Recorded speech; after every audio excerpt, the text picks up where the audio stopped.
Welcome to another episode of The Brand Called You, a podcast and podcast show that brings you leadership lessons, knowledge, experience, and wisdom from thousands of successful individuals from around the world. I'm your host, Ashutosh Garg, and today I'm privileged to welcome a best-selling author from Pittsburgh, USA, Mr. Richard Citrin. Richard, welcome to the show. Thanks, Ash. It's wonderful to be with you and be with your audience. Thank you. Richard is the author of StrategyDriven Leadership, a playbook for developing the next generation of leaders, and the author of The Resilience Advantage. And you can see both these books behind Richard over his left shoulder. Richard was recognized as Champion of the Year by Standing Firm, and he's been named to the $1 Million Consulting Hall of Fame. So, Richard, before we talk about your books, tell me a little bit about your own journey. Well, my journey's been fascinating. It has been a great success. I am trained as a psychologist. Mm-hmm. Initially, I served as a clinician in my early work, and I actually, my wife and I both got our degrees at the same time. Mm-hmm. And we moved to Texas, where she taught at the university and I worked at the university, becoming a psychologist there, working on my clinical skills and excellence. And Ash, I adhere to that model that Malcolm Gladwell talks about attaining 10,000 hours to develop your mastery in a particular skill. Correct. And during the first 5 years of my early professional career, I was focused on developing those clinical skills, and because I think I was so focused on it and I was so passionate about it, it enhanced my life by teaching me how to communicate, not just effectively but powerfully. As I built my clinical practice, my wife and I formed a large clinical and consulting professional group of psychologists and mental health professionals. Mm-hmm. We were very successful and eventually sold that business to a national healthcare company here in the United States that was trying to bring together different practitioners for behavioral health psychologists, social workers, counselors, things like that, and went and got involved in corporate healthcare. Corporate healthcare here in the United States is probably the largest industry. Correct. It operates as I imagine it is in India as well. Organizations have brought together groups of professionals, and we worked on building not just this group of professional behavioral health specialists, but also consulting to businesses. And I think one of my most powerful experiences in that regard was after the tragedy of 9/11 in 2001. We were living in the Dallas-Fort Worth area, which was the global headquarters for American Airlines. And on 9/11, I received a phone call from American Airlines asking us if we could bring some practitioners to their customer service offices for the evening, for the night, because the customer service people had been dealing with people calling about the tragedy. American Airlines lost 2 airplanes that day. Yeah. And over the next 3 or 4 months, we spent every day at the American Airlines headquarters or at the airport, meeting with employees. Of course, no one was flying, so it would just be staff at the airport, and there would be empty terminals. It was eerie, of course. Yeah. And we worked with the staff and the people at American Airlines during that period of time, and really began to see the power of working with groups and organizations, in addition to working with individuals. And that got me involved in looking more around organizational development, working with businesses in a consulting way, both in terms of the resilience work and also in terms of leadership development. Correct. That became an important factor in how effective employees were. And interestingly, we were just beginning to see this change in recognizing the importance of interpersonal skills that leaders need to have, emotional intelligence, for example, that leaders need to display. 20, 25 years ago, there was not much interest in this. And today, that's all people are interested in, is how well we care for people in the workplace, how we are able to help retain them. And so that was my path and my journey into that work. And then for the last 10 years, I've been doing independent consulting with businesses, organizations, and individuals around leadership development, and effective organizations. Fascinating, fascinating. It's a great journey. It's been great fun. Absolutely. So, when I was reading about you and preparing for a conversation, uh, it was, what struck me was a comment which says you bridge the gap between business, psychology, and entrepreneurship. Help me understand this and please give me an example. Well, that's been my career path, has been psychology, business. Actually, my business experiences started even earlier. My father owned a small business. He got involved in becoming a stockbroker. And I remember he would be working on his stock charts when I'd be working on my or algebra. And he would share stories about business. And so I always had a fascination with business. Mm, Yet I was fortunate enough to learn that my greatest skill was really around helping people. mm, That was my superpower, if you will. And I was lucky when I was 19 to discover that, because unfortunately, as you know, many people never discover what their absolutely. greatest strength is, what their Yeah. superpower is. Mm, So that allowed me to begin thinking about how do we bring together mm, these two. And I remember early in my career when I worked for a manager who was not very understanding or empathetic or very effective in communication, mm, saying to myself, you know, how much better would he be as a leader? How much more would he inspire? How much more would he encourage? How much mm, more productivity would we get from him if he were able to communicate effectively? mm, So that was the first bridge that I made. mm, And then as I ventured into entrepreneurship and built several businesses, I began to see the connection between all three of these. And mm, so what I often, one of the things I do here in Pittsburgh is work with several startup organizations. mhm, And as you know, startups are very much focused, as they need to be, on development of their product, development of their concept, mm, and demonstrating the effectiveness of that. And what we're seeing today is that because they can't do things, the entrepreneur in the early days was able to do things by herself or by himself.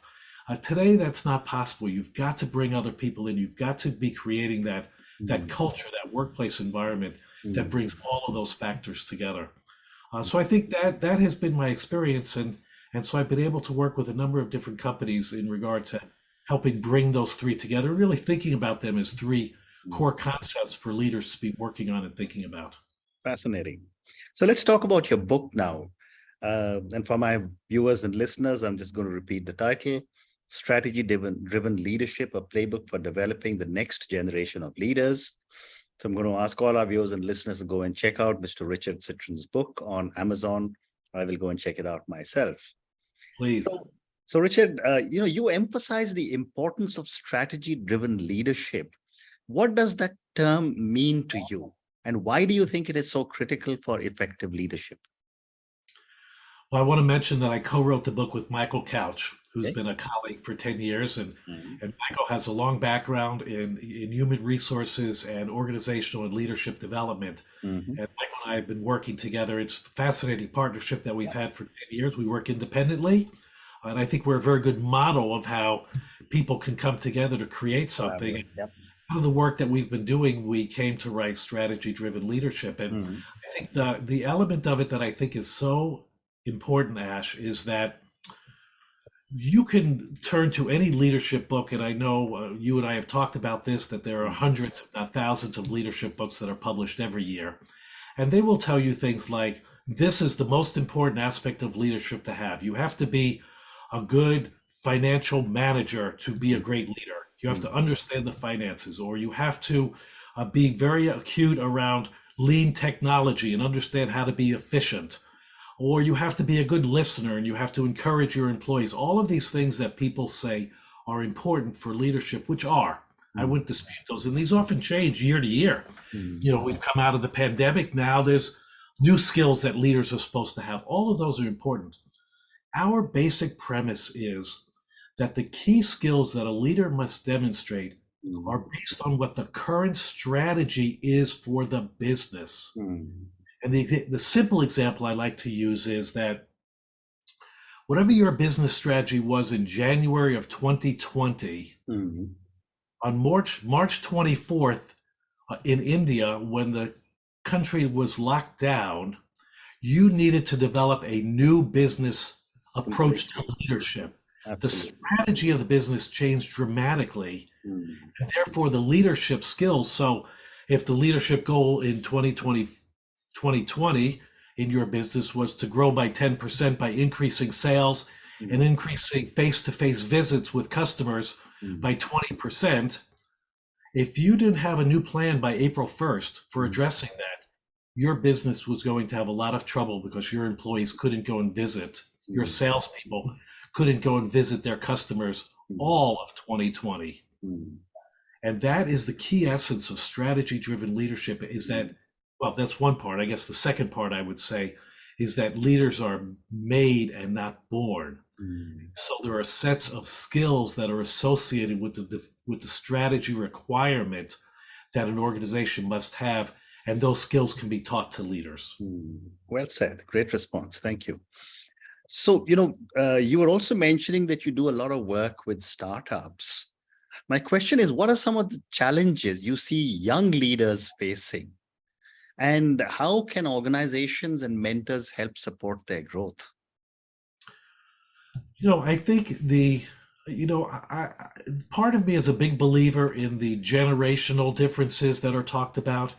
And a part of me says, you know what, the world isn't that different. Young leaders have the same struggles that you had as a leader or that I had as a leader Correct. when we were younger. The circumstances are different. Mm, Technology is obviously much more powerful today than it was when I wrote my dissertation for my doctorate. I correct. used to go to the computer center and got my research done on big green Cards. sheets. Okay. So things were much different today than they are now. I think for younger leaders, what they're really needing is the expansion of the required skills. Again, what's the strategy for a leader in a business? It's not enough to simply be strong technologically. Part of the startup work I do is work with family offices and family businesses. Mm, And what we see in those organizations is that the younger people are very strong technologically. They have the strong technical skills, mm, and they haven't necessarily developed the people skills mm, that are required. mm, For example, with entrepreneurs, I've reviewed many people's mm, pitch decks, mm, and said to them, what are you trying to accomplish in this pitch deck? How well have you communicated your message? Have you been able to say it, in 45 seconds? mm, Because that's all an investor is going to be looking mm, at, or that's all your CEO is going to have time for. mm, That mm. CEO is going to want to know very quickly what are the key themes you're wanting to address. If they want something different, they'll ask for it. Correct. I had one entrepreneur I worked with, a young woman who would prepare 30 slide decks Mhm. to present to her CEO startup leader, Mm, and it was a 30-minute meeting. mm. Wow. So we got her down to five slides Mm, that communicated the key messages with minimum words, images, mm, graphs, and charts mm. that were legible and not so filled with data that Correct. there was information that was transmitted to that leader. Fascinating. And what are some of the key elements that contribute to team success? To team success. Yeah. I think there's a model that I like to use around team success that Mm, emphasizes 4 or 5 different factors. mm, One factor is trust. mm, How do you build trust in a team? And that's the most critically important aspect. And mm, I think the quick answer to that is that you build trust in a team by having people do things together. mm, And I don't necessarily mean social things. mm, If there are, I work with a number of companies where the teams are matrix to one another. mm, That meaning that they have to work together, but there's no official reporting line to them. mm, And in those situations, I like to suggest that the leader bring the teams together for a common project. Bring mm, 4 people, 2 from each team, mm, together for formal projects, perhaps to plan the bigger project. mm, Let them work together. It's not enough to go out for coffee or have a social event. Those are great, mm, but having people work together is really critical because it contributes to another important factor, which is how do people team together? How do they come together and work together? And what are the requisite skills for effective teaming? How well do they listen? How well do they understand? How well do they communicate? Right. How well do you get a task done? Another factor is called thrust, which is what are we working on? Are we all clear and aligned? And I know one of the areas that you have great interest in is around culture. You know, culture is very much around what we want to try to get done here or how we get work done around this organization. And so understanding what our mission is, and I often will say to people when I interview them in an organization, I'll ask the same question. Tell me what your work is about. I might interview 10 different people, and you know this as well. Not surprisingly, I may get 3 or 4 or 5 different answers from those 10 people. Yep. Well, I know what the problem is. We don't have a common thrust. Well said. Well said. My next question to you is that in today's fast-paced world, what are some of the important skills and qualities that a leader needs to have? Well, you know, again, to me, it always comes back to in service to what? Right. You know, so again, if we ask the question, what's an important skill in this fast-paced world for a leader to work in? I would say if you're working in a fast-paced environment, then you need to have this skills. If you're a surgeon, however, you don't want to be, there may be elements of it that are fast-paced. However, you also want to be thoughtful about what you're doing. Right. I worked with a fellow at a bank who was responsible for risk management. So he was the person who, if the bank got in trouble for making bad loans, he would be in trouble. Right. Now, it was fast-paced, yet he also needed to recognize that he needed to be thoughtful and disciplined in how he approached his work.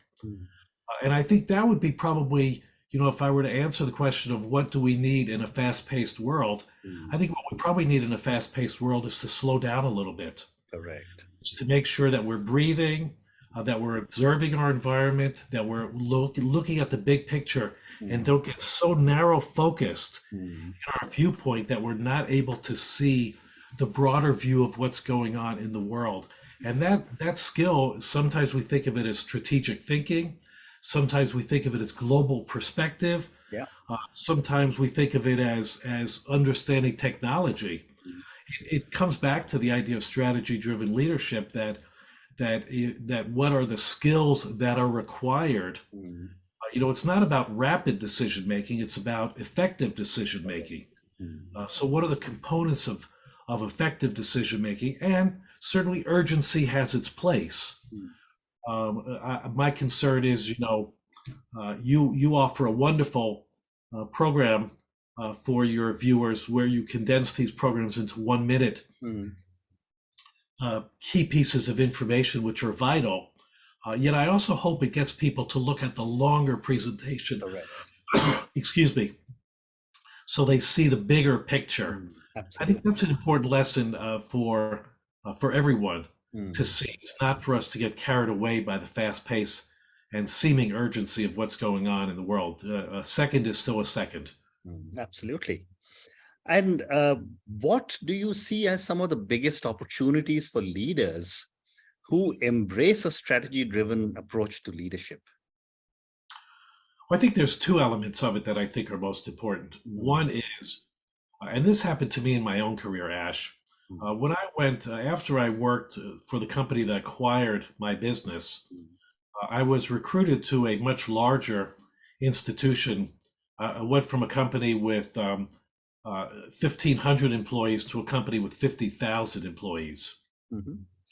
I have to admit, in that leadership role that I had, and I was third tier of leaders, so I was pretty high up in the organization, that I lacked some of the skills.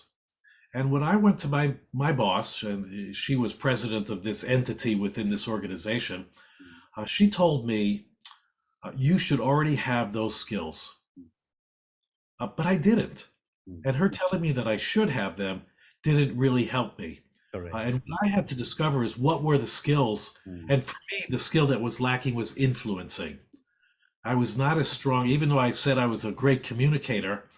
I was a great communicator one-to-one. I was not a great communicator influencing others. And that was what I recognized I needed to embark on developing, was a greater skill in how I can influence groups. What are the influencing strategies? How do you get people to see your point of view Right. without using authority? I could use authority to my direct reports.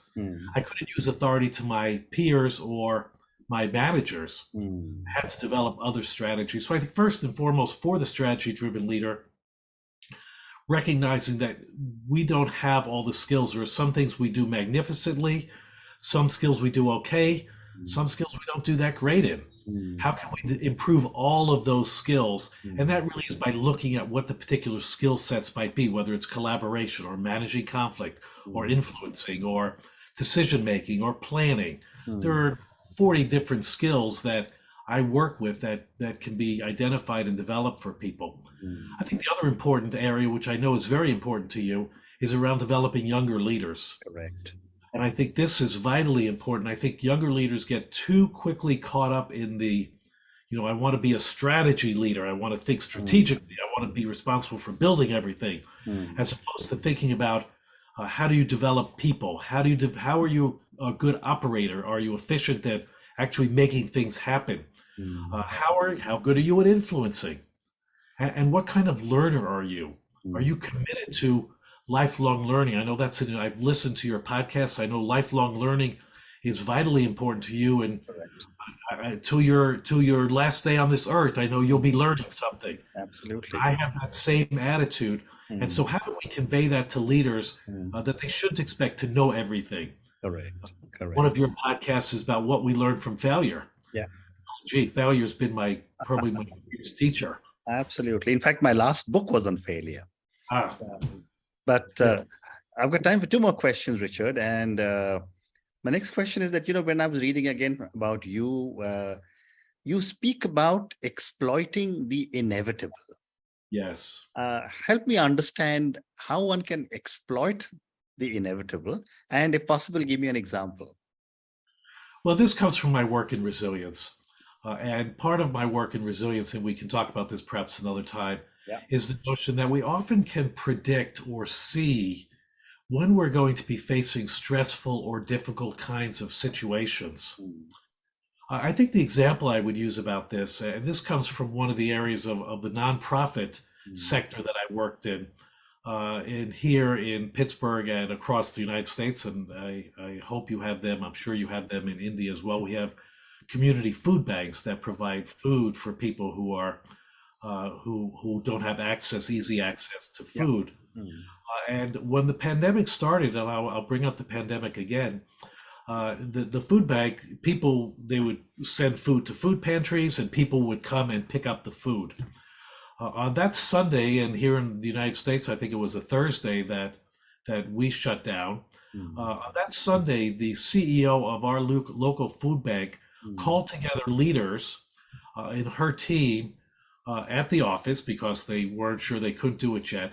And over the course of 4 hours, they came up with a plan for delivering food to people around the city of Pittsburgh so that they could sustain their mission and provide food for people who were shut in and couldn't get out, either because they didn't have access to a vehicle, or they couldn't even walk to their food pantry, or because they were restricted from doing so.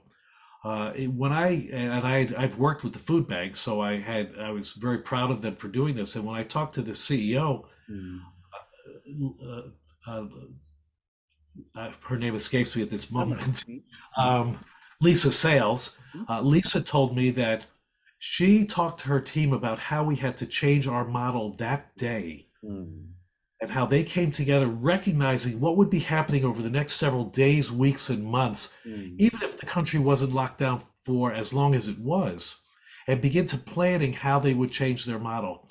And what was most fascinating to me, Ash, was that she said, in the old days, 2 weeks before, it would have taken them 9 months to have implemented this kind of policy, because they would have had to go through legal review and regulatory review. They would have sent it to the national organization to make sure they were okay with it. But because there was urgency to the situation, they changed their decision-making approach Mm. and really their compliance approach as well. Mm. And I think that to me is an example of looking at a situation that we recognize is going to happen and not just dealing with it. Dealing with it would have been to say, well, we'll speak to our lawyers on Monday. We'll see what modifications can do. We'll send a memo out to people and see, tell them we can't change anything because of this. And instead, they made that change very successfully and powerfully. And I think that happens every day in business and in our lives, that we recognize there's going to be challenges that are happening. I'm supposed to help score a collegiate golf tournament on Saturday here in Pittsburgh. It's going to rain. My wife and I are doing it together. I'm going to go make sure that we both have big umbrellas to protect ourselves. I'm exploring the inevitable because I want to do this. I want to support these young athletes and attend this. I think it'll be fun. So I'm going to exploit it to make sure I have a beautiful umbrella to take with me to the tournament this Saturday. How wonderful. How wonderful. And my last question to you, Richard, and this is for the thousands of people who will listen to our conversation.